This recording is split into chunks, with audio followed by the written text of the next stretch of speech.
The chairman of Region 6 highlighted the projects that will be completed following the appointment of a new government.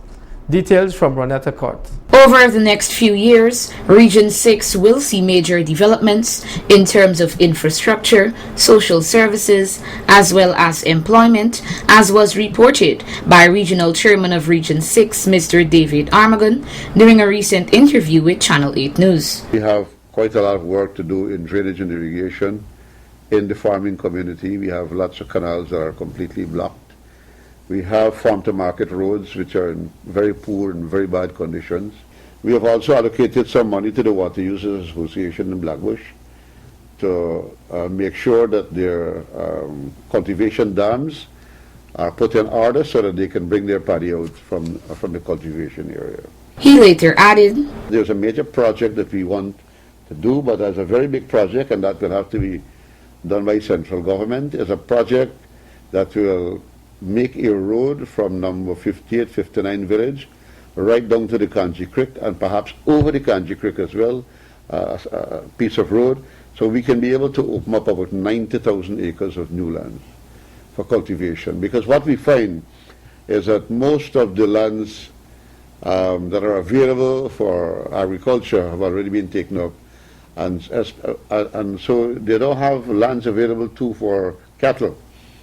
As a result of that, we have to be, in this period, be able to open up new lands in the Blackbush Polar area and elsewhere so that we can have increased farming, we can have increased rice cultivation, and we can have increased cattle production.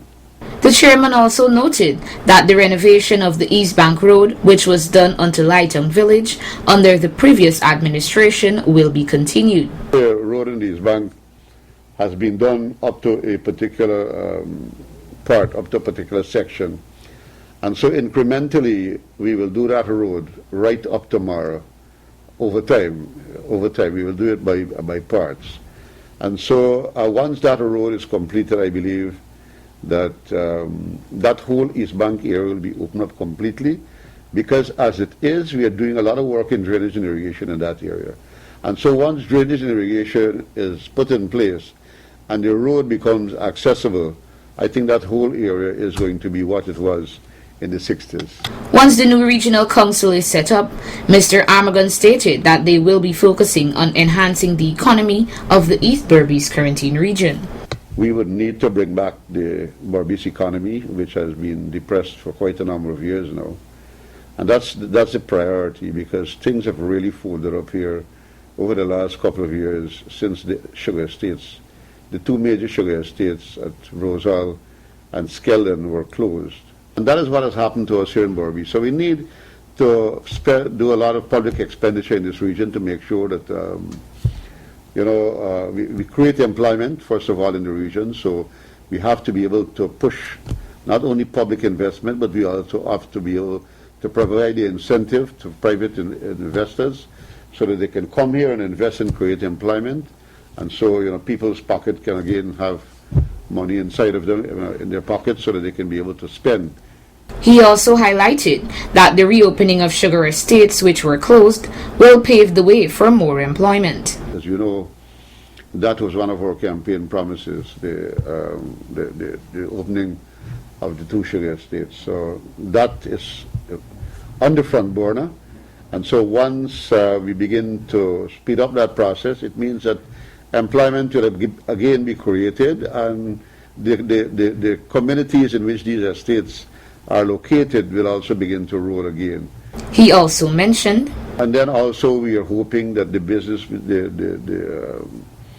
there's an investment area there at Belvedere that we hope that persons will take advantage and will begin to invest large sums of money into those areas. We also have CGX2, which is a major project that should be coming on stream. It should have come on stream earlier this year, but I don't know if it's because of the political impasse or for whatever other reasons. The CGX has not been able to start that project, that deep water place that they're talking about by Crab Island there. So once some of those things get going, more people will get employed, and the economy will begin to rise again. In conclusion, Mr. Armagon highlighted that with all these developments, more job opportunities will be made available for the people of Region 6. We will also be doing quite a number of projects in terms of road development, drainage development, infrastructural development, and so contracts will also, the contractors and so will begin to get work again. And when they get work, they can also employ persons within their communities to work with them. And so eventually most of the persons who are unemployed will again have an opportunity to get back to work. And once people get back to work, the whole community begins to revolve. There's life again in the community, there's spending in the community, and things will develop. I have great confidence that this government will put a lot of emphasis in the Berbice region. Reporting for Channel 8 News, Renetta Kurt.